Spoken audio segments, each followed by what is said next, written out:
All right, hiya.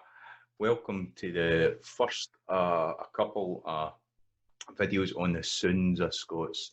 This first unit is going to cover all the basics, how Scots and Scottish accents work. The next one's going to go into more detail that's kind of appropriate to creators, folk that work with sound, so singers, MCs, actors, anybody that works with their voice really. Being creative with that, it's going to go into more kind of detail in that. But this is the absolute basics about how Scots accents work, whether speaking English or speaking Scots itself. So what we're going to look at here, we're going to have a wee bit of comparison with other Standard Englishes, RP and General American English. I'll be having a wee shot at some of the accents, I know, so my apologies if they're a bit off. But aye, so we'll be having to. For the last video, we had a look at a bit about the history of Scots and how it relates to English. And one of the things is Scots and English diverged awfully early on. Maybe didn't have the exact same sound systems that what became Standard English and what became Scots, all the different dialects of Scots. They diverged, and then it was hundreds of years later that, for example, American English, Australian English, South African English, English of the Caribbean, all these different forms of English, all these dialects, international varieties of English emerged. So all of them have got a lot in common, but because Scots diverged, Scots and English diverged hundreds and hundreds of years ago, it's quite difficult to map one onto the other. And one of the sets of the words that we had was the ones with kind of sugary vowels. So in Scottish Standard English, you have words like head, but in Scots, the words with older and more provenance is heed, it's pronounced that way. So this accent, this Scots accent, which there's a variety of, there's been differences across dialect areas in Scotland and in Scots. The words with more provenance, the kind of older words, they grew up with this sound system here. And then what happened with the development of Scottish Standard English was all the words get changed in terms of their sound. So change goes to change, heed, sound goes to sound, heed goes to head, these kind of things. Some of them stay the same, so like leg and bed, retained leg and bed, that kind of sound. So we're going to have a look at the full shebang with that. So if you're working with Scots, or if you want to sing, for example, in a Scottish accent but in English, we're going to see some of the issues that kind of comes up with that. So one of the first things we'll start with is, I usually start with a question, but you can probably see it through the screen here.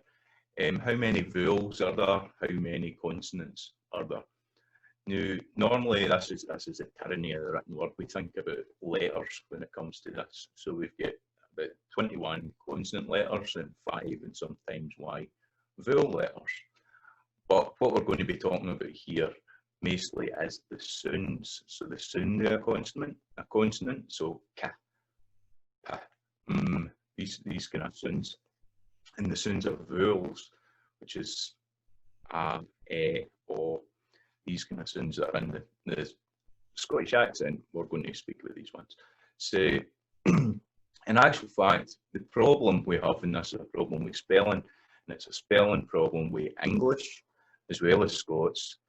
As I'll go with Scots here, we've got 26 consonant sounds in Scots, and we've only got 21 letters to represent them. And English has got 24 consonant sounds, but we've got the same 21 letters.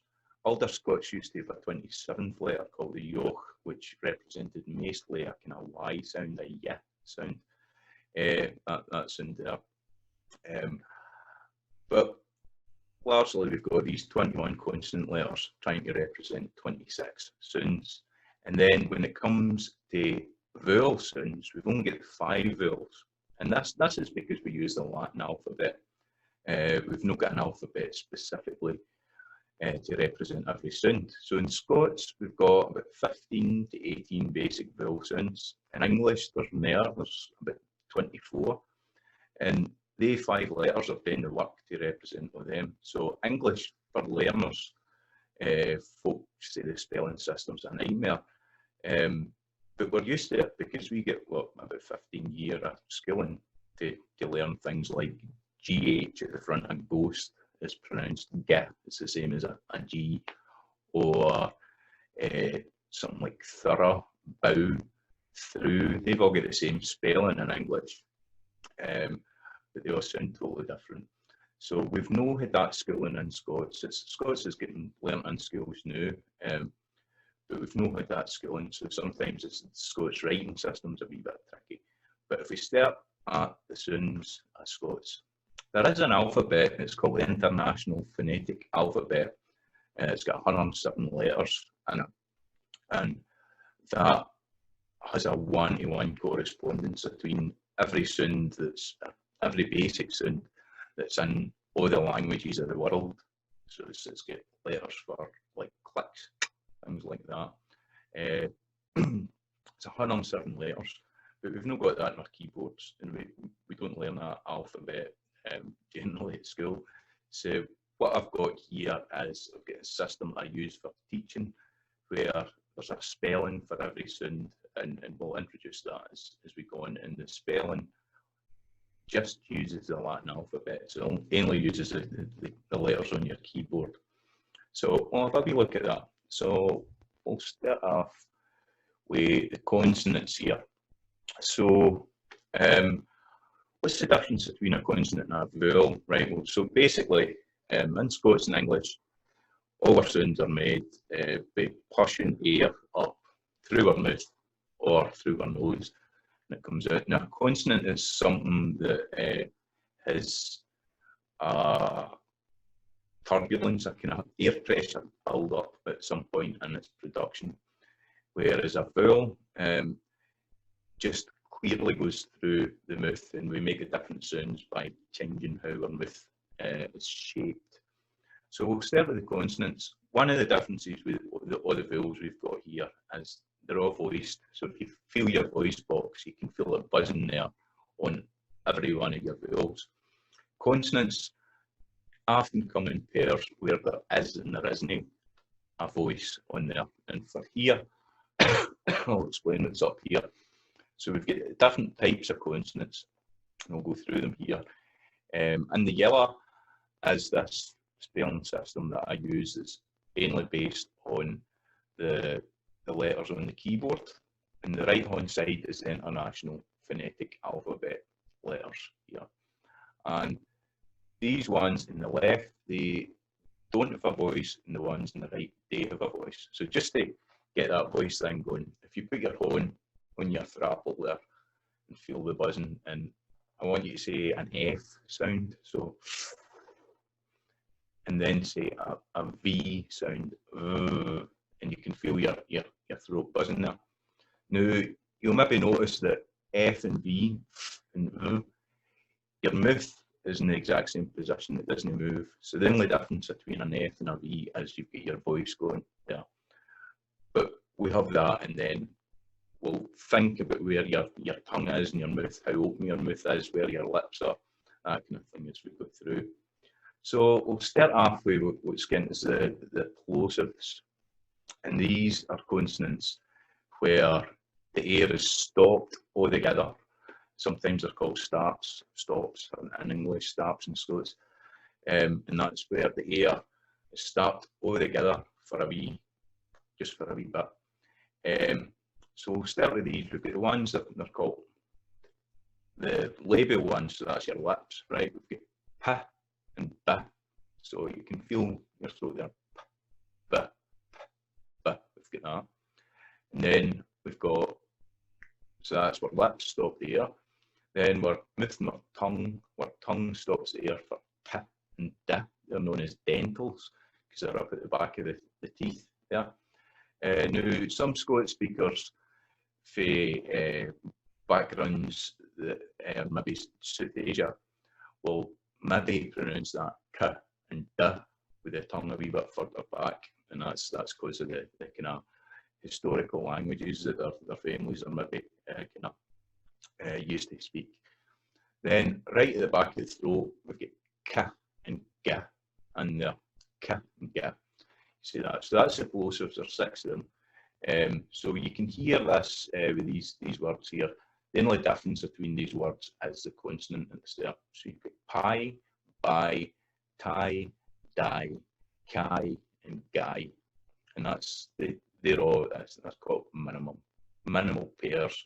So you can see that the only change is one consonant or one phoneme, or kind of these things. So next up's the fricatives, and these are the ones that have got turbulence in them, right? So the air becomes kind of muddly, kind of moves. It doesn't start all together the same way as the plosives, and these have got different places in the mouth. We've got and v that we looked at there, and v, so that's the teeth coming up to the lips there. Then we've got 2 that only per Latin, and generally they're spelled with a TH, but we see here in the IPA alphabet, you've got a theta for Greek there, and you've got an S here that gets used in Icelandic, right? So some of these, so we've got these in Scots and English. Some other Germanic languages have lost them. So if we make this sound, and that's the 2 sounds there. So you can see that you stick your tongue between your teeth there. Some dialects of Scots, such as Icelandic, doesn't have that, and they use a T and a D for that. So it'd be if you've seen them there, that kind of thing, that's in there. So so the and is in there, and then we've got s and sh and j, sorry, s and z are in there. So that's the sibilants, because they're S sounds, s versus z. And then we've got the other again, sh, which is usually represented by an SH. It's not got a single letter. And then there's this sound here, which is j. So that's a kind of Frenchy sound, that one. So you've got sh and j there. So here again is words with just a single difference. Fi, vi, thigh, thy, sigh, zoo, shy, and beige. So you hear that j sound is beige. You see that's got an odd Roman letter there. Then we've got the nasals, right? And we've got 3 nasals. And that's where the air comes up and it goes out through your neb, right? We'll go with that, your neb, out through your nose. And that's where your mouth is shut with your lips. And where your mouth is shut with the tongue going to the top of the roof of your mouth. And then there's the one at the back, right, where your tongue goes right to the back. And that's one of the things when it comes to spelling. Sometimes you see this be apologetic apostrophe for words like walking, talking, that kind of thing. That's spelled IN with an apostrophe at the end. Now that apostrophe, generally in Scots we only use it, and that's because it indicates something's missing for a word. But walking and talking is using the n consonant instead of the consonant. So there isn't a missing G or anything like that. It's just because that doesn't have a letter in the Latin alphabet, so we represent it with NG. So both of the letters represent one single sound. So that's what's going on there. And we find in words like length and strength, where in Standard English is length and strength, where the ng sound is used as opposed to the n sound of that in there. So we've got the words here, my, nay, and bring. Usually that means at the end of a syllable. And then we've got these 2 come in a kind of pair. So syllables usually is one vowel at the centre there, and it's got a consonant either at the start or at the end there, or it's just a plain vowel. That's how syllables work. And we've got the H here, or the H, depending on how you pronounce it. It's kind of ironic that a lot of folk pronounce it H and they drop the H for the front of the H there. They're I at the start of syllables. And you've got the unique Scots one. This is how Scots have got 2 additional consonants. And that's the sound for loch. So both of these, both of them are unvoiced. There's no voice in there. And they're produced at the back of the throat. And something like that. So like high and loch, they 2 there. So that's one of the sounds and consonants. That's an additional sound. That's why there's 26 rather than 24, as in other Englishes, because we've got that sound. Now, usually that kind of gets replaced with a K when folk are talking about Loch Lomond or something like that. But folk are able to produce it. You know, if you ask them what's the surname of that composer, Johann Sebastian, folk will always say Bach. They'll not say Bach. So it's people are able to produce it. They just tend to use a K as if they've not got this full Scots sound system, consonant system. And we'll go on to the last set here. So this you hear the WH sound. That's an unvoiced. It's just kind of blowing through the lips there. Versus for w. That distinction doesn't come into play in most Englishes, Sabina Englishes, but in Scots it's used to kind of distinguish between which and which, where and where, whether and whether, whine and wine. These kind of words here. Look at that. I've got a memory of school. We're getting a lesson where I was told that where, and where all sound the same, but you hear in Scots there it's where, war in Scots, where or where, and where. So they all sound different. So I'll say it in Standard English: where, and where. So they all sound different to one another, but because they're teaching materials, we're assuming that we had a received pronunciation accent of some kind, or some kind of general English accent, where they all sound the same. So that would be where, and where. So they all sound exactly the same in a Standard English. Even in American, where, and where, they all sound the same there across that. But in Scots, we have a distinction between them all. So that's the WH. Then we've got the Y sound. See, that's spelled with a J in the International Phonetic Alphabet. Y. So that's voiced, and we shove our tongue up at the side of our mouth and make a kind of E shape. Y. Then there's the O sound. If you go into the details of Standard English sounds, there will be a distinction between what's called a dark and a light L.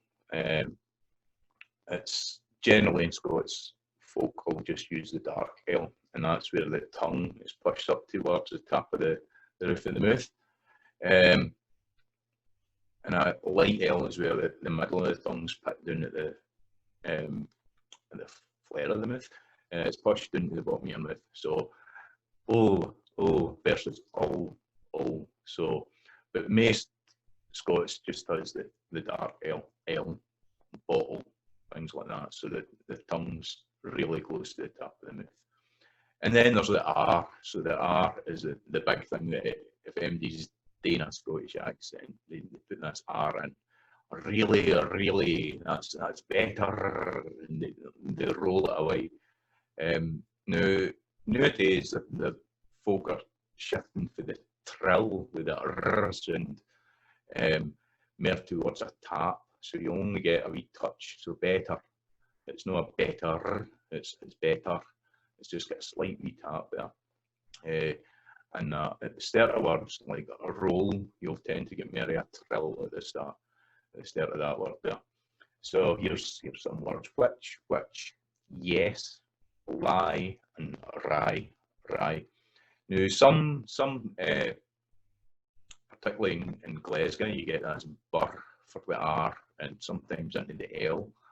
I know when folk talk like that, so the L goes towards the back of the mouth. If you're talking like that, that's the way some folk in Glasgow talk, like they're at the back, and the R becomes a wee bit closer to a French R. So folks say really, and it's just part of the dialect, part of some Glasgow dialects. So that's in there, you'll maybe hear that.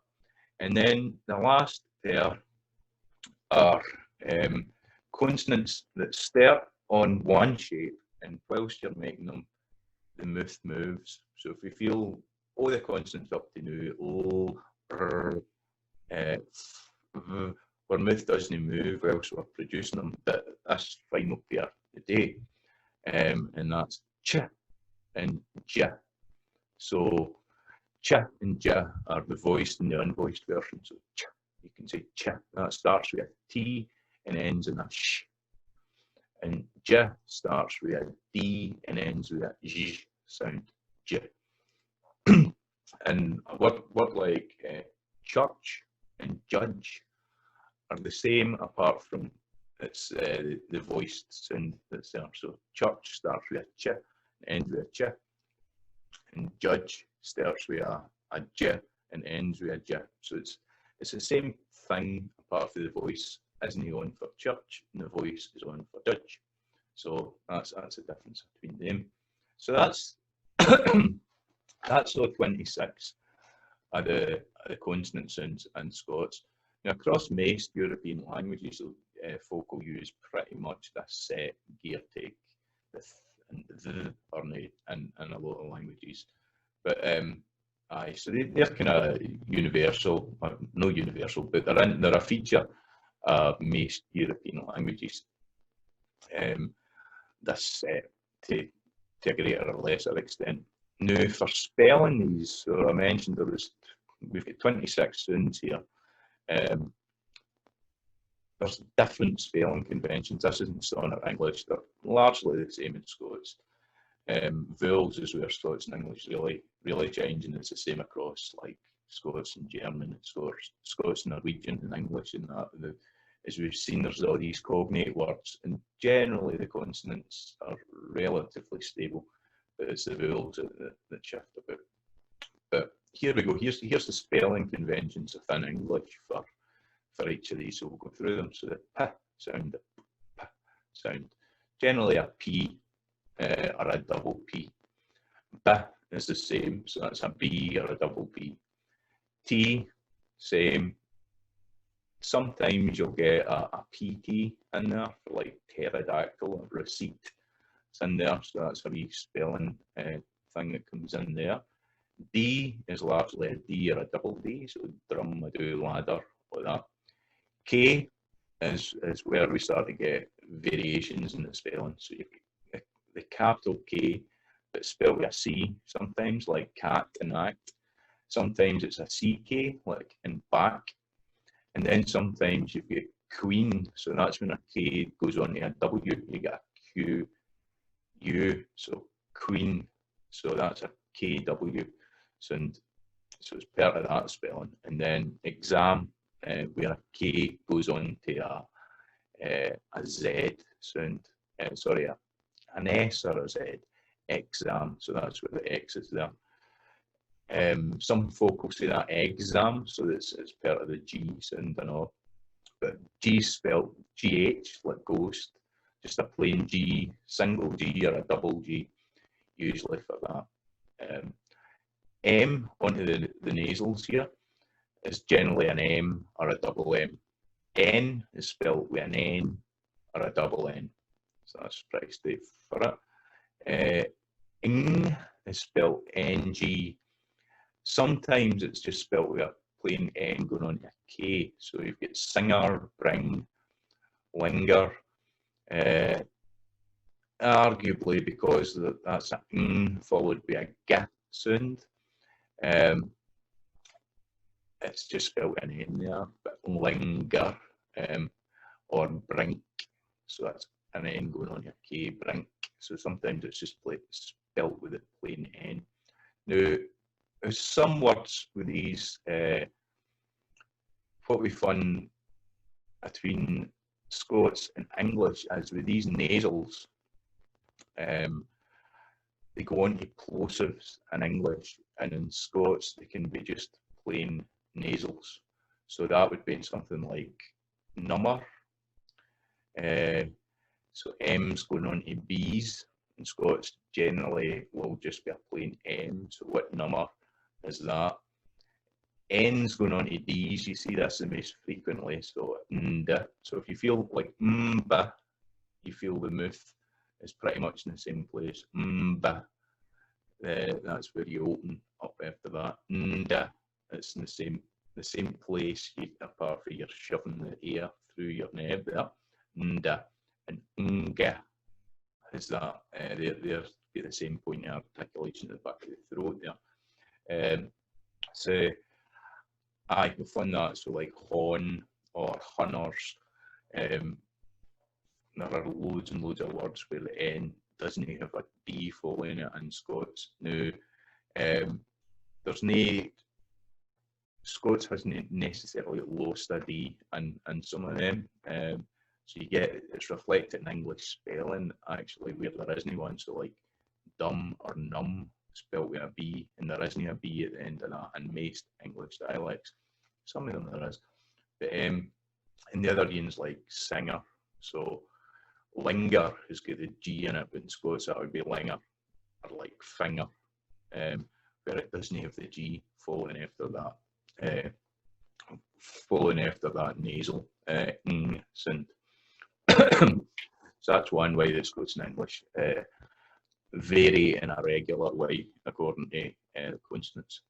Then we've got the fricatives here. We've got the V sound, usually spelled with a V, but sometimes like of, it's spelled with an F. Then we've got the F is an interesting one there. So generally it's spelled with an F or a double F. But then we get the GH, roughage, cough, or the PH, photo, graphite, and graph. Now the PH comes generally from Greek words, so we use a Greek spelling system in along with the English spelling system. We also use the French spelling system in other things, I know, so there's no one spelling system in Standard English, I know. Roughage, so that GH is the sound in Scots, but that disappeared a long time ago for English. Sometimes it just isn't there, like through, or sometimes it comes an F sound, like enough. Bow would be another one where it's disappeared, but sometimes it becomes an F, so the GH is like cough, and that. So then we've got the and the in there, so think, they're all generally spelled with TH.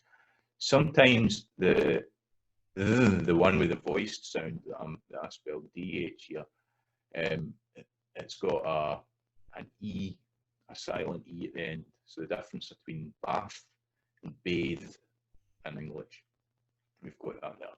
So that's a wee spelling thing, a wee clue to what one you're actually using there. Then we've got the S. That's generally spelled S or a double S, slide, guess. But it's the second part of that, like exit. So that's a K, exit, going on to a S sound. Or it's spelled with a C, city, or lace, that kind of thing. The Z sound usually is spelled with a Z, but sometimes it's an S, like phase or does, that kind of thing. Then we've got the sh sound, which pretty much is how we spell SH, like shine, washing, lash. But then it gets spelled with a bare S in like sugar, or double S in session. And then it's part of the TI spelling and like emotion. We have that in kind of Frenchish words that come in with that TI spelling. Then we've got the J sound, measure or measure, beige, so it's spelled with an S sometimes, spelled with a GE, beige. Sometimes it's that TI, equation, And then you've got things like azure, so it's like kind of Z that's in there, azure. So that's so that you'll find that that's quite a rare sound actually in a lot of sounds. Then the unvoiced back consonants, hot, generally spelled with an H. Birmingham, so we see it comes before a vowel. Sometimes it's a WH, like who or whole, that kind of thing. Then we've got the CH, which is generally in Scots plain words like loch or place names like Balach, Auchenreich, places like that. That's that CH. It's generally how you spell with a CH. Then we've got the WH, which is it's which and white. So that's preserved in the kind of standard English spellings, even though the sound isn't preserved in it. The plain W, you'll see folk writing what in English dialects, W-O-T, because there isn't that, and that's across the kind of folk will write wit in Scots as W-I-T, wit, after that pattern, kind of known standard English spelling. Generally the W is spelled with a W, the W sound, but it's part of quick, so that starts with a K and ends with a W sound, so it's part of the U in quick. Then yes is generally, the Y sound is generally a Y. Sometimes it's an I, like an alliance, that kind of thing. So you'll find that there. L's generally is an L or a double L, so like, full, that kind of thing. R's are spelled R or double R. Rap, bard, harumph, star.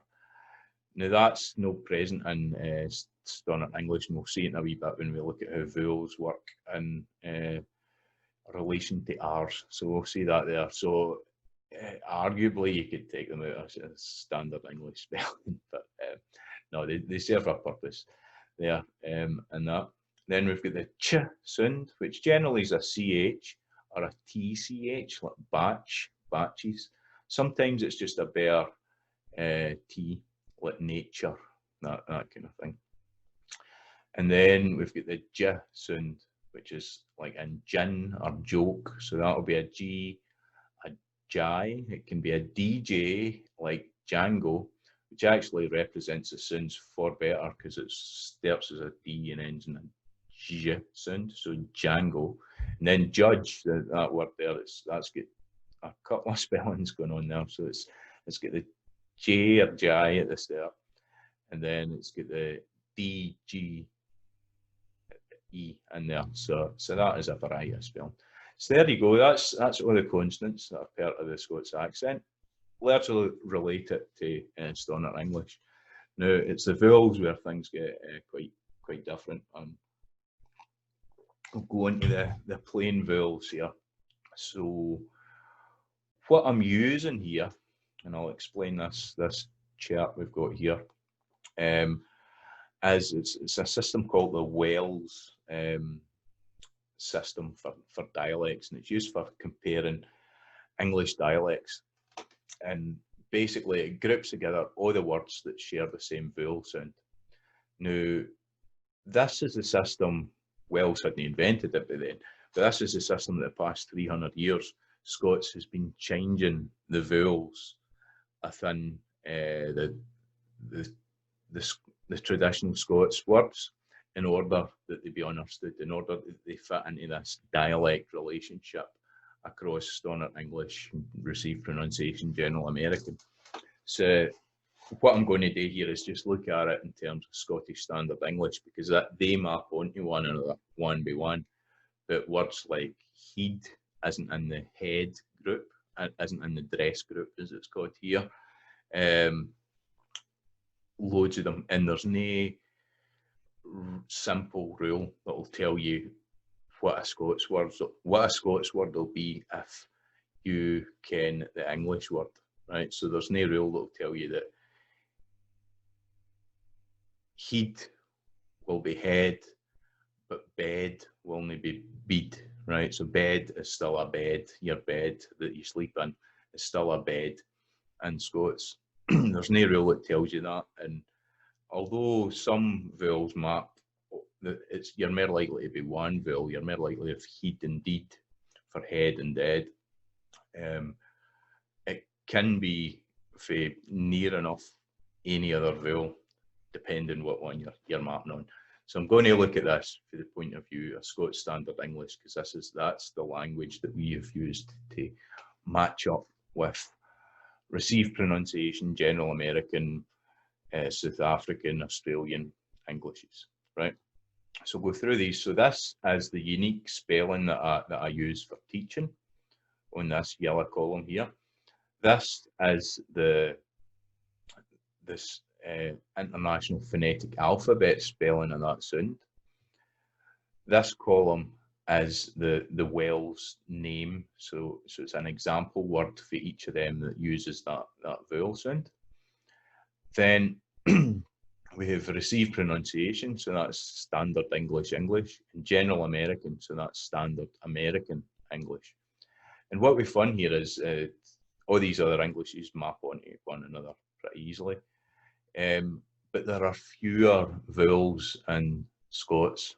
So where there's two categories or more categories in received pronunciation or General American, like foot and goose, we just have the one sound. So that's how some of these are blacked out or kind of darkened out, shaded out. And if you're a singer, this is the kind of recommendation. If you're singing with a Scots accent and you have received pronunciation of General American, the one that isn't darkened out is the vowel that I recommend that you use for singing Scots words if they're for another category here, right? So that's how they're kind of darkened out there.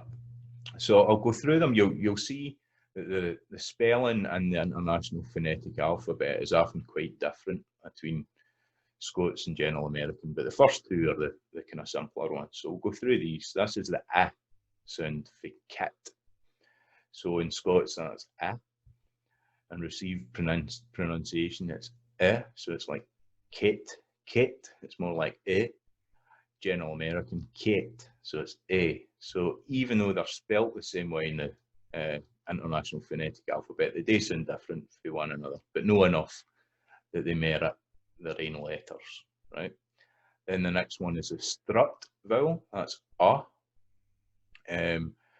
So in Scots, strut, and received pronunciation, strat, A. General American, it's something like strat, A. So it's a slightly different sound for each of them. Then we've got the dress vowel here. So in Scots, that's E. And received pronunciation, that becomes dress. So it's so different a sound that it gets a different spelling there. General American, dress, is quite close to for Scots. So it's spelt the same way there. That's a dress vowel. Now we come to the U vowel. So as I said, in General American and received pronunciation, there's a pair of them, and we'll have a wee look at the differences between them in the next slide. But so this can cause a wee bit of confusion. With these categories, with these sounds, they're largely fixed for our kind of family language. By the time we're 6 months, we can understand the difference between them. By the time we're about a year, we can babble in them. A year or under, or thereabouts, we can babble, and these are the sounds that we use. Before that, we use all the sounds of all the alphabets, so all the languages. But it kind of settles into the kind of home language, the family language, that kind of system there. So sometimes, and that's fair for me, I can't really hear the difference between these. So that's foot and goose. It's exactly the same in a Scots accent, foot and goose. But then in received pronunciation, it becomes foot and goose. Ooh. So it's foot, goose. So and ooh. And then General American, it's like foot, goose, ooh. So there is a difference between them, and you see that they've got different letters here. and different spellings there. So that's the oo vowel, foot and goose. Then we've got the ah vowel, trap. So in a Scots accent, trap, bath, and palm all have the same sound for that. Ah, and ah. In received pronunciation, it's trap, bath, palm, ah, ah. I can hear the difference between them. They're quite different. Trap, bath, palm. And then general American, it's just slightly different. So it's like trap, bath, palm. So that's ah. So there's a difference between them there. Some Northern English accents, this merges, I know, into a single ah sound. Then there's the aw sound. And Scots, in the northeast dialect, this can be realised as ah. So it sounds a bit like the ah and ah is the difference roughly in Scots accents.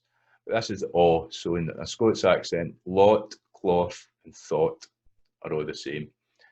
In the received pronunciation, it's something like lot, cloth, thought, oh, the difference between the two. And general American, it'll be lat, clath, that. So ah. So there is a difference between them. It might be a wee bit tricky here if you've got a Scots sound system and the way that you perceive sounds. So all of these are stable single vowels, right? So there's no movement in them. They start as one sound and finish in the same shape. So it's the same with the consonants, like we looked at t versus ch, where your mouth moves.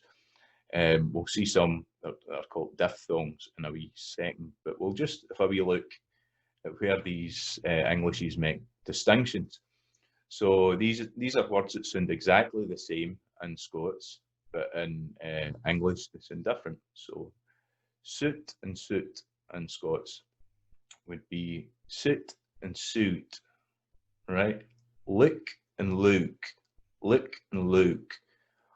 Full and fool, full and fool. Pull and pool, right? So that's swimming pool, sounds different to pull something. Cook and cook, cook and cook. So they sound different to folk that have got most other forms of English. So if you're speaking Scottish Standard English, we don't distinguish between these words, but most folk that you'll be talking to will distinguish between these, and these can cause confusion. And if you're writing poems and you rhyme the name Luke with Luke, it doesn't sound like rhyme, surprisingly. And then we've got the ah sound, ant and ant, can't and can't, bad and barred. We'll come back to that R thing. Mast and mast, have and have. And RP, that would be ant versus aunt, can't versus can't, bad versus bad, mast versus mast, have versus have. So you can maybe hear the difference between them. So they're things to be aware of. The other Englishes, if you're rhyming things or something like that, they don't necessarily rhyme in other Englishes.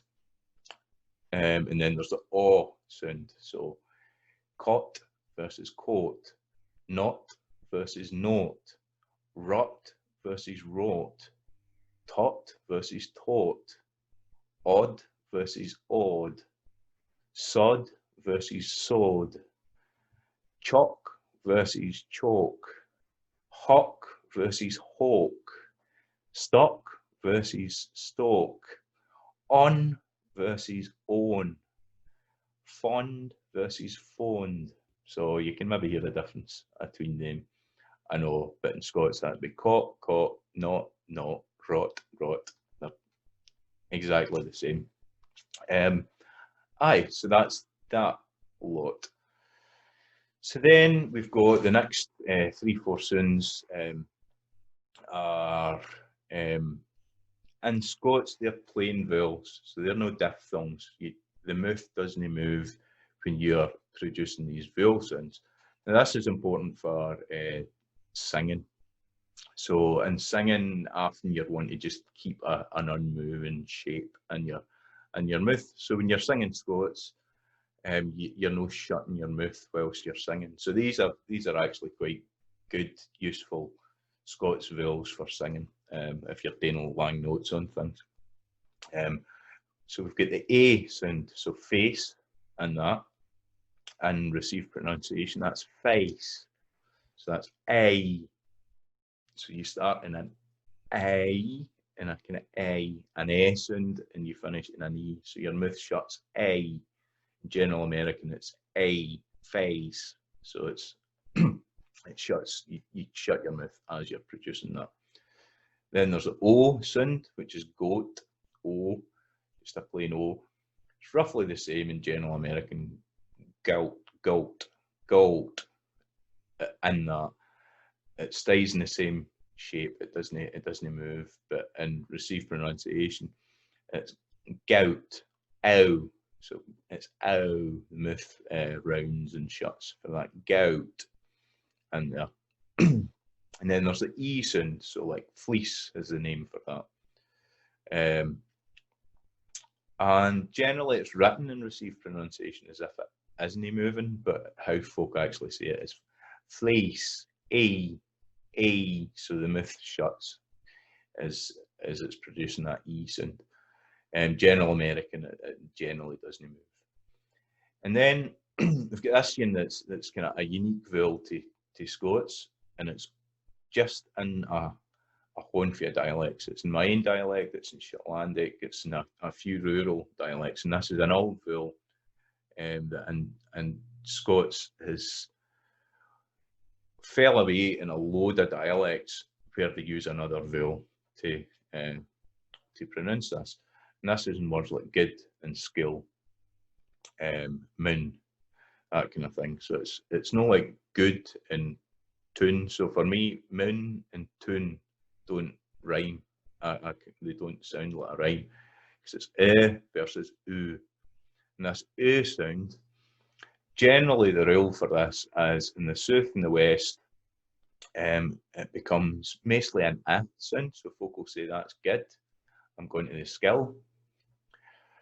And for words like use and use, so in English, use and use, that becomes yes, with an sound, a Y going on to that, or yes. So that's in the south and west of Scotland. In the north and east of Scotland, it tends to become an E sound. So folk will say that, and sometimes it takes a W for it and all. So it'd be gweed and squeal, or the mean.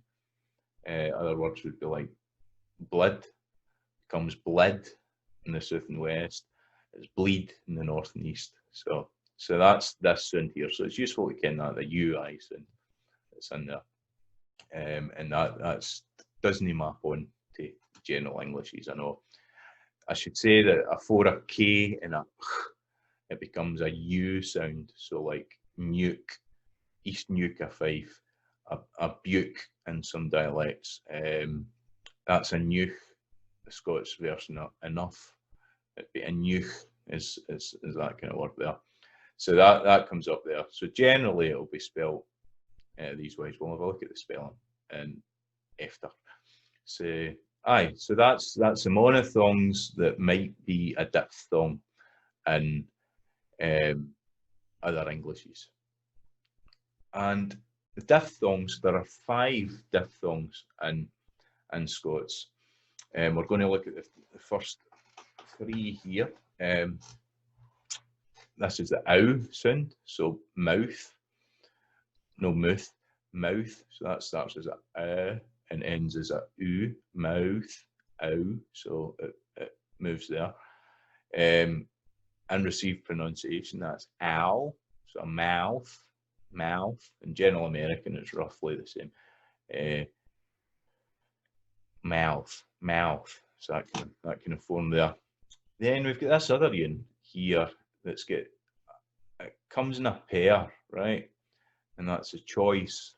So if you're a kind of broad Scots speaker like myself, your first language, you use the older Scots version of this, which is oi, choice. I say the boys, but some words I'll say toys, like that. I'll use the oi sound. I'll say voice rather than voice. Some dialects that'll be vice, but anyway. Voice. So for me, I've got a pair here. Now, if you're generally a Scots Standard English speaker, you'll only have the oi sound in there. Voice, boys, that kind of sound. Voice or boys. And that maps quite clearly onto received pronunciation as choice, and generally choice. It's kind of more like that. And then the last of these diphthongs here is the U sound, and that starts with a Y sound and ends in an U sound. New, news, due, that kind of thing. In General American, that's becoming a plain oo vowel. So you'll hear people talking about the news. What's the news? And that's your duty, or duty, right? Your duty. It's got that sound in there. So it's kind of falling away, but that plain sound is kind of catching on. It's part of Welsh English. News, that's how it's said there. But aye, so that forms coming in there. So that's near enough to them. There are two diphthongs where the Scots sound system makes a distinction, and there isn't one in other Englishes. And that's actually for the next video, where we're going into details of more fine rhythmical details. If you're a voice actor or a singer or a rapper or a poet or any of that kind of thing, that would be really important for you to ken about that. For if you're using your voice artistically, this is the kind of key to much of that we're going to look at in there. But we'll just present it in face value here the now. So this is the I and the I vowels here, and this is prize and price. So I.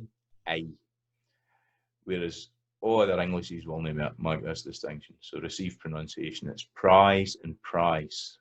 General American, prize and price.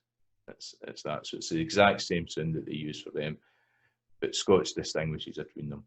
And in the barest form, I, meaning always, is the I, this one here, the price vowel, and I, meaning yes, is the prize sound.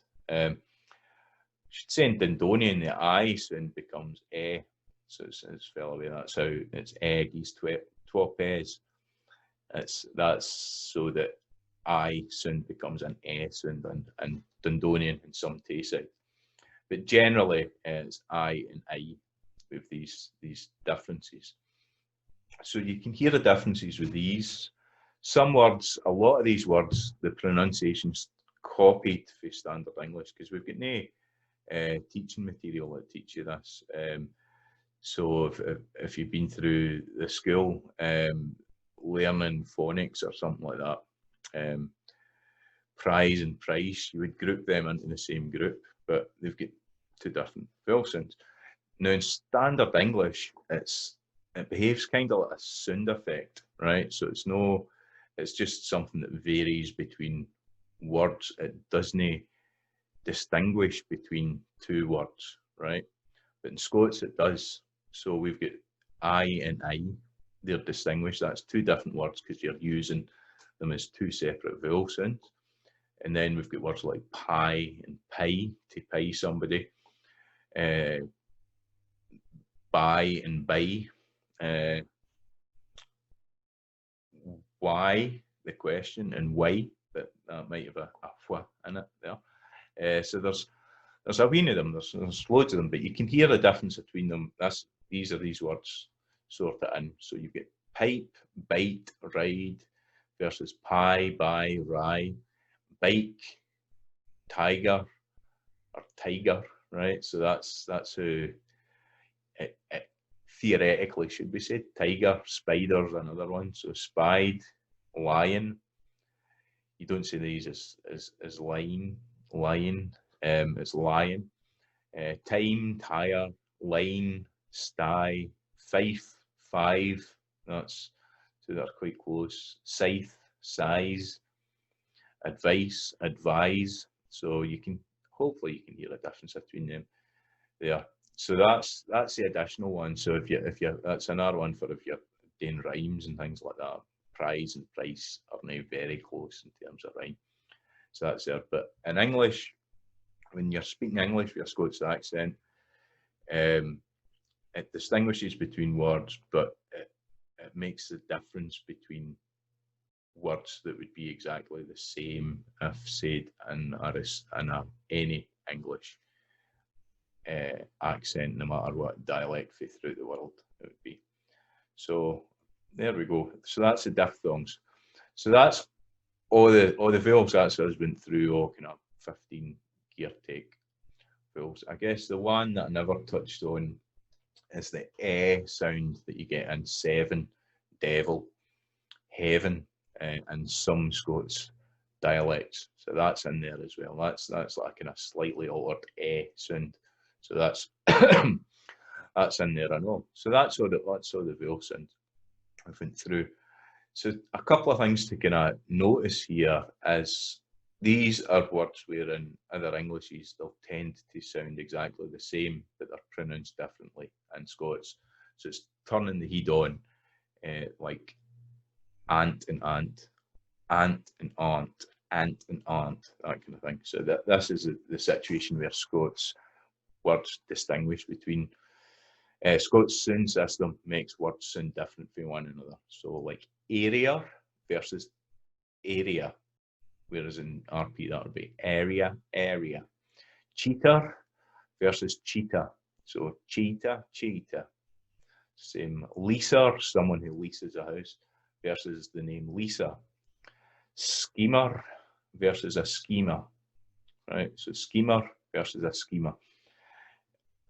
And then we've got the A followed by an R. So this is because the R is pronounced in Scots, whereas in English, you like arms versus alms. But in English, it would tend to be arms, but in arms, they're pronounced the same way. Farther versus father.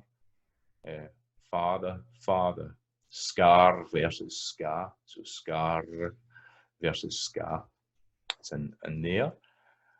Other ones are the o versus or. So sort, tore. So sort, warm, and born all take the o sound before the r. And tore, bore, shorn, court all take the o sound before the r. But in received pronunciation, they all make the same sound, which is sought, toe, warm, bo, bone, shone, caught. So that means that these words might rhyme in something that's been wrote by somebody with an English phonological system. So you'll get these kind of rhymes coming in that just don't rhyme if you do them in Scots.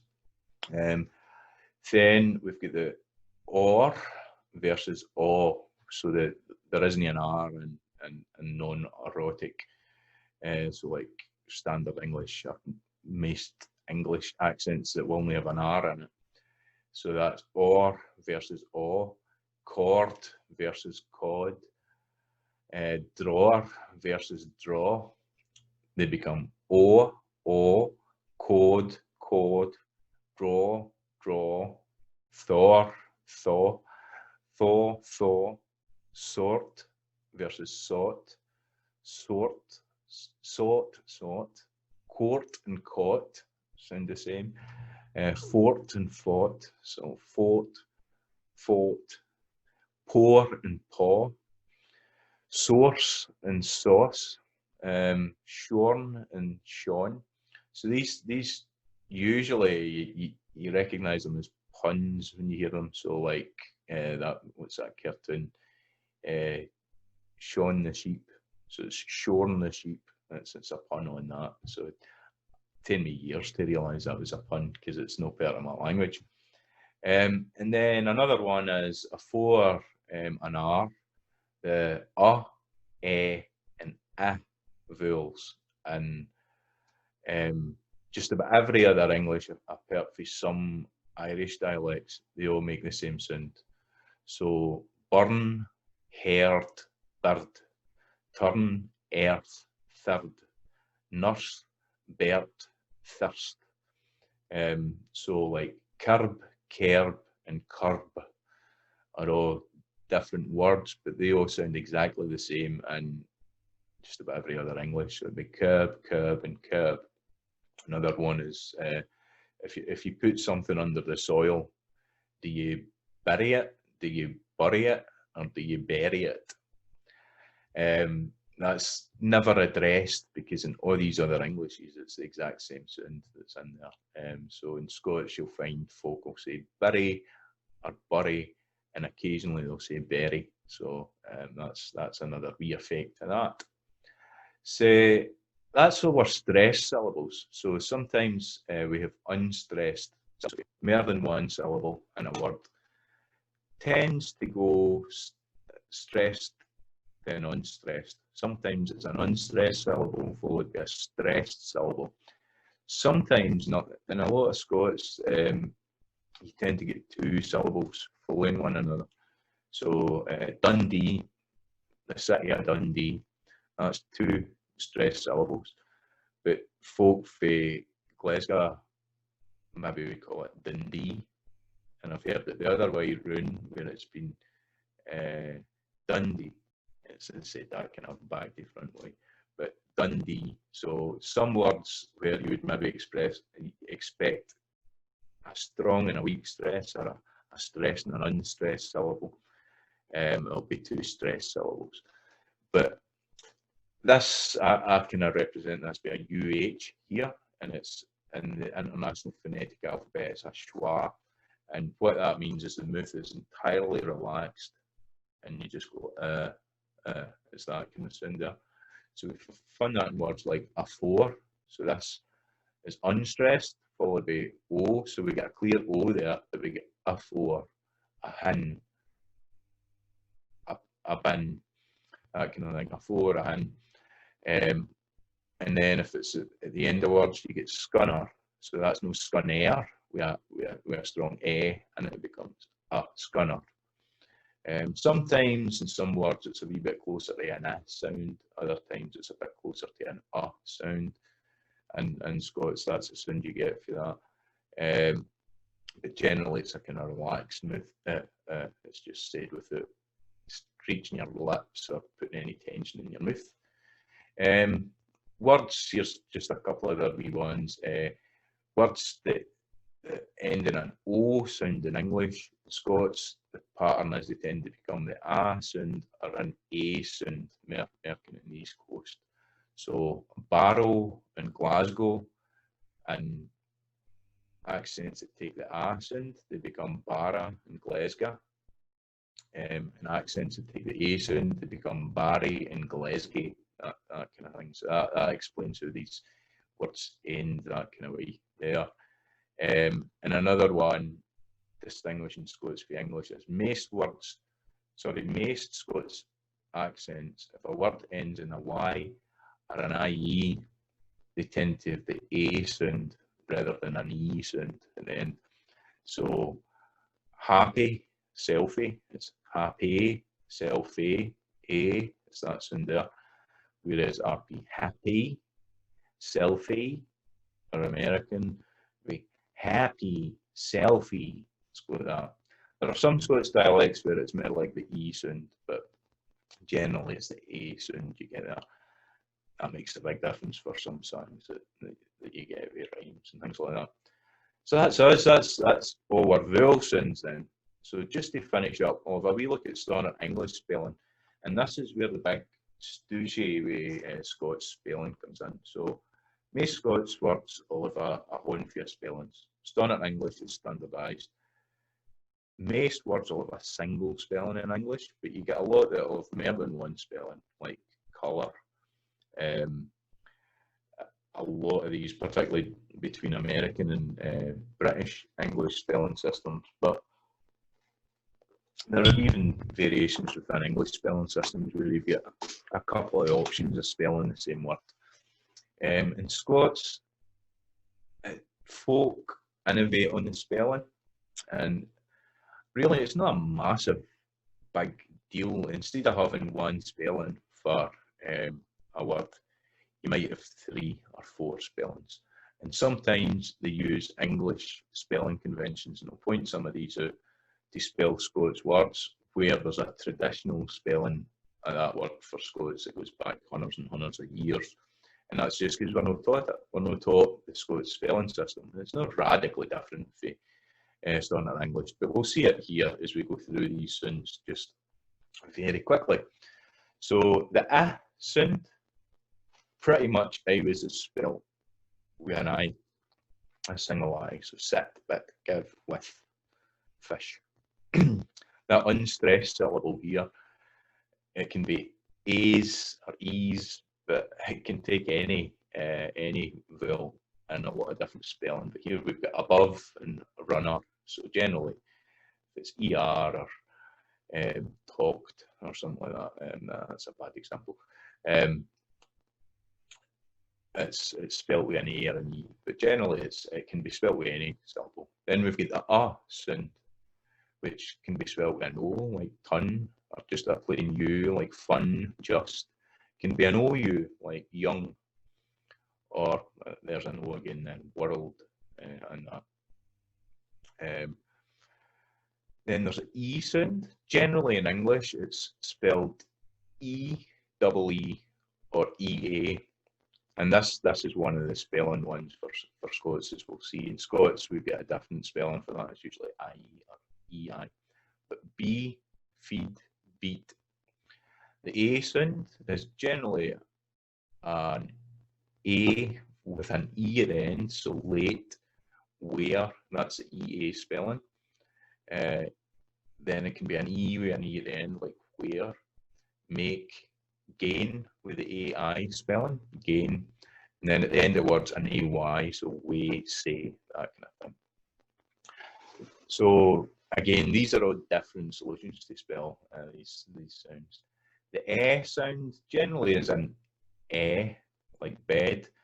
It can be an EA, like head. So we're not getting a one-to-one correspondence between these spellings. Chest, where, that's got an E with an E at the end. Said, that's an EI, or said, sorry, that's got an EI sound. So said would be the Scots regular pronunciation of that. Then the A tends to be spelled with an A. So bat, hang, yard.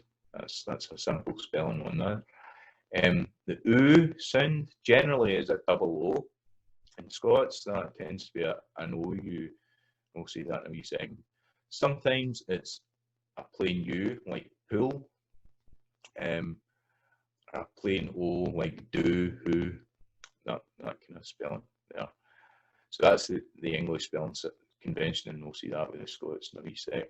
Then the O spelling is generally OA, or just a plain O.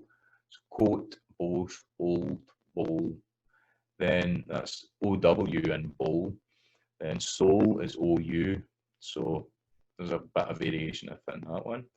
Then there's the O sound. And the O sound is a development where English shifted away from Scots, right? So what we can see is generally in Scots, if an English word is spelled AL in Scots and English, it's likely to be O or A in the northeast. So tak, salt becomes sot in Scots. If it's get an A in words like, let's say, warm, in Scots it's pronounced with A pronunciation rather than the O. But so generally the O sound in English is spelled with an A or an O. So what, dog, from, got. And that's because the spoken language diverged away from the written language in English. Then we've got the OI sound. Generally that's an OY, oi, boy, toy, or an OI, voice or boil. Then the OW sound is generally an OW or an OU for hound, how, pound, down. Then U is generally EU or just a U with an E at the end. So U, few, tube, that kind of form there. Then the I and the I, again, they're not distinguished in any other ways of speaking English. So that can be a Y, an IE, an I with a consonant followed by an E. So, or just a plain I for I, as in I am. So you get shy, dive, live, by, my, I. Then the same again here. So it can be a plain I and some of these like mice, blind, fight. So that in English use that would be mice, blind, fight, find, shy, die, live, by, my, I. So they all make the exact same sound there. So this distinction is made in English spelling. So how does that compare to Scots spelling? And this is the last wee slide here. So this is the vowels. This is if there's ever a stooge here about Scots, it's to do with this. But as I said, often you'll just come in on a handful of spellings. There's not going to be like 20 different spellings of the same word. There'll be 3, 4, something like that. And there is a way to spell where every word has one spelling in Scots. Pretty much, it's a possibility, and the more Scots gets taught, the more it gets learned in school. These historical spelling conventions can exist. But parallel with that, you get folk using English spelling conventions to spell Scots words. So that's what we get here. But we'll have a look at this. So just to finish off, is generally spelled with an I, pit, but the is spelled with an E, so that's the sound there. And words, mind I said about this, sound like good. In dialects where it becomes an you'll see, so the sound is spelled UI, like good here. So Ayrshire, Renfrewshire, you'll hear folks saying good. The unstressed follows similar things. So you've got a 4, scunner, there can be a wheen of different spellings for them. So that. Then the sound, sometimes it's an O, like ton. Usually it's a U, fun. Then you get words that in English you would expect to be an U sound, but full, bull, pull, they're all spelled with a U. So it's a wee bit easier than you can. If it's spelled with a U, it's going to be that's how it is. Some dialects you'll get wee variations like haze, right? Then general and more traditional Scots becomes huz. He has got that. He has one of them, right? Rather than haze. So you'll get that spelling there. And then occasional U will come in there like young. So that's mostly how the is spelled. The sound is spelled. E, single E, and an E with an E at the end, like scheme here. Then you've got the double E feed, which is more how the E sound is spelled in English. In Scots, it's more likely to be spelled EI or IE, like heed or grieve. And then in dialects where that UI has become the E sound, like in the northeast, the UI spells E, so mean, bleed, skill, squeal, guid or geed in there. So the UI can represent that sound. Then you've got the EA sound and fiat and div. That's got an E at the end there. So that's a been a different ways to spell the E sound. So generally with Scots, it's the IE or the EI, like heed and deed. You'll go with. Occasionally there's a double E, but usually that's seen as the English standard convention for that. Whatever. Then we've got the A sound, which generally is AE, like nay, clave. There's an E at the end there. It can be an AY or an EY, like day and grey. And then it can be an AI, like maced. We have there. Lave, it's an A with an E at the end. And then in some dialects, it's spelt with an I. So like way for with. Another example of that would be bay for the English word by. It was done by him. Generally, that's bi. You would tend to spell that if you're going to use that variation. Way. So that's a dialect variation. Yeah. Then the S sound, generally that's spelled with a plain E, like bed, merce. We've got that at the end there. Now, some dialects, and this is in my dialect, the A sounds like firm, firmer, herm, pert, that kind of thing. In my dialect, that becomes an S sound, so it can be spelled firm. So you'll see it spelled firm, F-E-R-M, but firm would be a way to spell it, so the word would be pronounced in every dialect the same way. Then EA occasionally, like in heard, but mostly it's just a plain E. Then we've got the A sound, which is pretty much an A. So you'll get that tap, warm, dance. Then we've got tap and dance there. That's got an E at the end, but generally it's an A. So if you see a word like start, tap, usually words that in English would be talk, stop, because as I said, that sound system diverged through the spelling system. But if it's spelled with an A, it's generally pronounced A. Or if it's said with an A sound, it's generally spelled with a plain A. Yeah. Then we've got oo, which is this double O spelling, which is seen as a historical English spelling. Standard English spelling. So coo will be spelled like that, hoose will be spelled like that. But folk will spell it with the OU, which is the traditional Scots spelling, which we see in doer here. You'll see hoose spelled with an OU for to represent that OU sound. Some folks' names are brown in English, and they'll spell it with an OU. So that's the OU is the more historically correct Scots spelling. The double O is the more, you'll see that in more words like coo and the Browns and things like that. So, aye, that's a couple for that sound. The O sound, generally spelled with an O. So words like shop, which in English would be shop. Again, that's the same thing that's going on with the A. The English sound system is diverse through the spelling. So you get brose, horse, board, occasionally it'll be spelled O-A, like board or boat, but most of the time it'll just be though, just spelled with a plain O.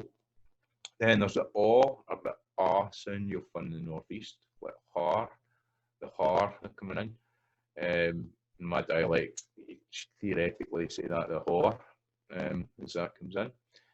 That's spelled double A, AU for hon or han, AU with an E at the end, like cause, AW or double A again, like for. Some folk will spell for, wa, with a double A, and occasionally it'll be a single A, like twa, here, twa.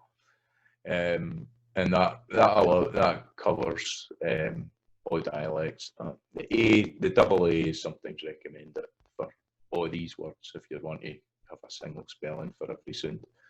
Then we've got the UI, if that's part of your dialect like mine. You've got good, yes, book, nuke.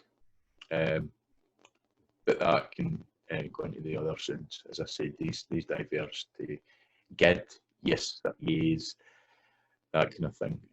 Uke and bick, nuke, these kind of things. But that spelling's there if you preserve that. Then the oi or the oi sound, generally OY, occasionally it's a Y or an OI. So boy, toy, voice, that's vice in some dialects. Noise, that kind of thing. Then the ow is pretty much I just an OW or an OU, so stow and clout, that kind of thing. Then the U tends to be EW or EU, new, few, and these are the ones that would maybe be in the UI category. So in some dialects that will be nuke, mure, and then you get an occasional word like tube, where it's U, it's just a letter U for that. Then the final two of these diphthongs here, I tends to be a plain Y or a UY, shy, by. It can be an I followed by an E, rive, die, so the IE comes in there. It can be a UE, a UI with an E at the end, like guys, plain Y like by, I, there, if that's part of your dialect, to use I as a first person pronoun, I use a. And then I tends to get this I spelling, this EY, like pie, by, I. I for always is AYE. Just sometimes you get a YE for that. While it can be an I with an E at the end.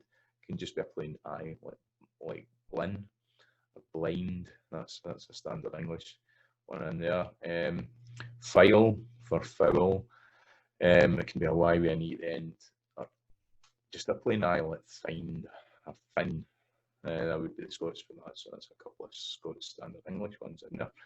So that's it. That's all the vowel sounds, all the consonant sounds, and that's the basics covering the whole lot of these noises that we make, and the noises that we make in Scots, in order to let one another ken what we're thinking about, or to entertain one another. So sang, poetry and all that. So there's consequences of this that I'll talk about in the next one.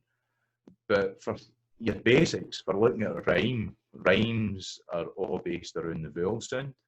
So in the handout, or the booklet that I'm giving out, it's in the link down below, there's a basic, it's about 20 odd pages, a rhyming dictionary that sets it out with a few words in it, and you can have a look at that and see how your words actually fit in dialects for Scots, and then compare it to Scottish Standard English. So like heed would rhyme with need in Scots, but head would rhyme with bed in Scottish Standard English. So it's a basis to make that kind of understanding it. So I'll get into more detail in the next video. So thanks a lot, and I'll see you after. Pals. Bye.